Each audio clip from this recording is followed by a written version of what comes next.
Hey guys, welcome to my channel. It's me, Sophie. Today I have brought to you guys a ArtSnacks box. This is the February ArtSnacks, and this is my first time doing a art subscription box. This is my first time doing any subscription box at that.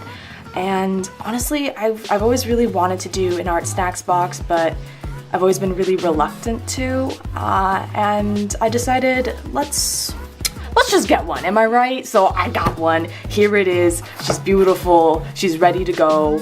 I have a little bit of a disclaimer. I did spoil myself with the February box, mainly because I thought my box wasn't shipped. It didn't ship to me. It shipped to me a little late for some reason, and I thought that I was past the deadline to order the February subscription, and so I thought I was getting the March, so I thought, okay, well, I want to see what the February one was, so I do know what's in here, and let's just get on with it. Let's just open her up. Alright, so okay, and there we go. Alrighty, so this is actually really exciting. I mean, like, I know what's in here, but let's just say for the sake of it, I don't. But I'm still really excited. So I know that we get this great little coupon and like 25% off for Faber-Castell. I really like this brand. So actually, if you want to use this code to get some discounted art supplies, be my guest. We got our little menu. I'll go over this later. We have our sample bonus piece of art paper. You know, I'll get to this later, but since I know everything in this box, this was one of my least excited, I wasn't super excited for this. Needless to say, I got it, you know. We got our candy, our adorable sticker. I was really excited for the sticker for this month, quite honestly. It's really cute. I really like how it looks. And then we have our kneaded eraser. Now, kneaded erasers, I really like how small this one is, just for the sake of it being small. I really like it. But kneaded erasers, I don't really use them quite that often. I use a lot more solid erasers, but this might come in handy in the near future. I'm going to be doing a lot of traditional work again, so I mean, it might come in handy. I actually don't even know where my other kneaded eraser is, so this is great. It's fine. And now to the main container of them all. I'm not even gonna be nice with this. We all know what's in here. Alright, so what I was dreading, the pastel sticks. Right, so I haven't used pastels in a hot minute, probably since I was a kid. I was a big fan of pastels as a kid, and I used them a lot, but I don't use them anymore, and I'm not looking forward to trying them. Needless to say, it's gonna be really interesting, and I got one of the color palettes I'm not looking forward to. I know a lot of people got some really beautiful palettes, like more pinky tones and blues and greens, and I really wish I got one of those. This one's a pretty neutral colored, I don't know. I'm not super excited for this one, but we're going to try our best. The other thing that we got is a mechanical pencil with unbreakable lead. I like how this one's all black. Okay, cool. So it is 0.5 millimeters, and I'm really honestly excited for this because I love mechanical pencils. I have been doing a lot of digital art recently, and that's exclusively what I've been doing, because it's just a lot more convenient and practical for me with my lifestyle. But again, like I mentioned, I really want to do a lot more traditional work, so this will come in handy, and it is my favorite my favorite lead size, so this is gonna be helpful. And it looks like the pen itself isn't that thick, so it looks like it's gonna be a comfortable size in my hand. And this is my this is the item that I was really excited for in this box. It looks really fun. This is the Faber-Castell Pitt Artist Pen in white, and I know I'm gonna use this a lot in the future because I really like opaque white pens, and I know this will be great for highlights with the work that I'm planning on doing. Probably not going to pair very well in terms of medium to medium with this. I think it's going to spoil the pen a bit. It's gonna transfer onto the pen, but probably an easy cleanup, but we'll see. So to start with, I was going to test out the Zebra Delgard mechanical pencil in 0.5 millimeters. I really enjoyed this pencil, quite honestly. I enjoyed the size. I don't really like pencils that are particularly too big and feel very clunky in your hands, so I really enjoyed the slender barrel of the pencil itself. And I also felt like the lead was very sturdy and it was able to withstand my more harsher strokes when I was testing it out. Typically, I break a lot of lead. I break a lot of lead, and this one felt really, really sturdy and very comfortable to work with and very reliable. I really actually still use this pencil a lot, and I'm enjoying it a lot. And yeah.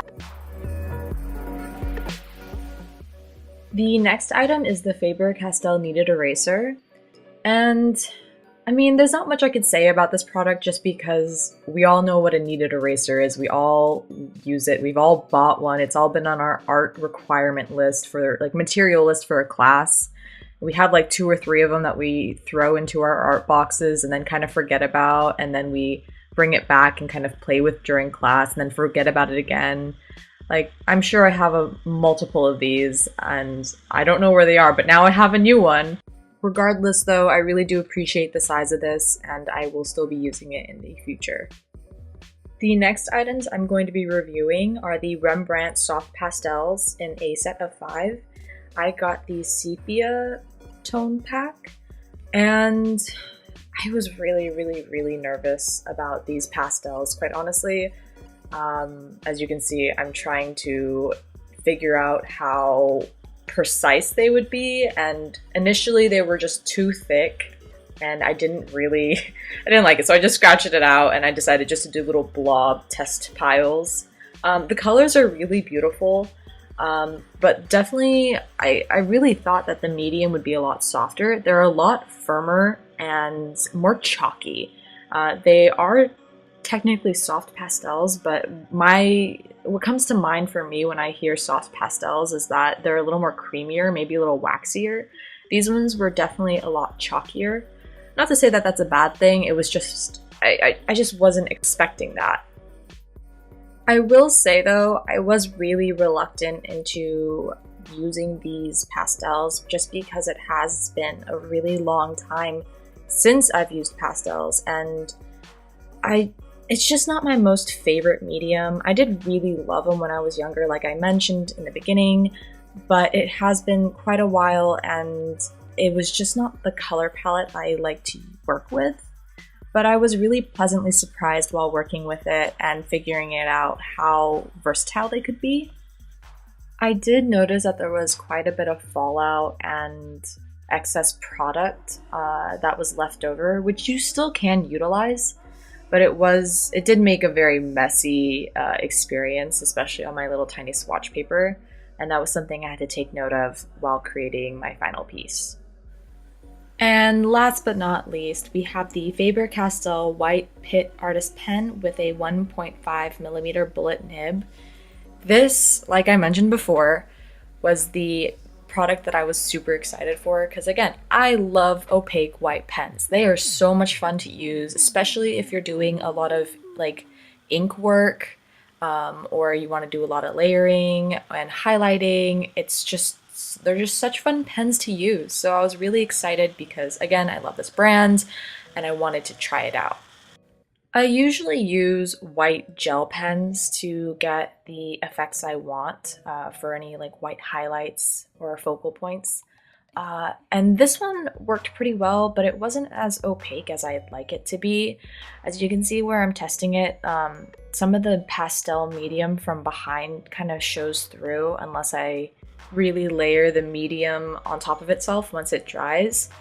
It's still a really fun pen to use, and I still plan on using it, but I definitely have to wipe it off on another piece of paper because a lot of the pastel transferred onto the pen tip, which resulted in the color being spoiled. I still really want to use this in the future though, but definitely with other mediums besides pastels. So on to our art piece. Again, I really didn't like the size of this test piece of paper they gave us. I understand it's supposed to fit in the box, but it wasn't that much of a comfortable perimeter to work on. And to make it even more challenging for myself, I decided to put a border around it because why the heck not? I thought it would look nicer with a nice clean, crisp border around the edge, but I had a lot of difficulty trying to figure out what would work best with the chalk pastels because they're not really precise, like I mentioned, and working within a very small workspace of this paper. It's just really hard. But to my surprise, the pastels, once I worked with them for a bit, the precision on them wasn't as bad as I thought it was going to be.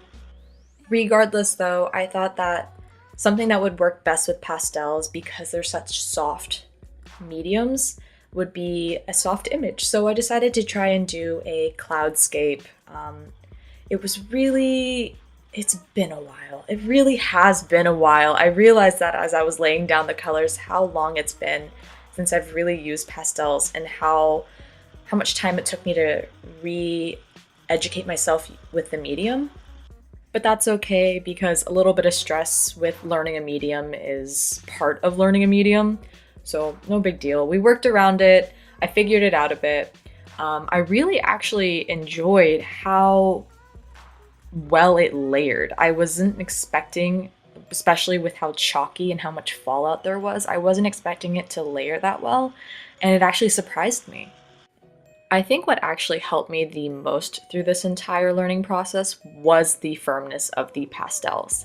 Like I stated before, typically soft pastels are soft, and these ones were a lot firmer.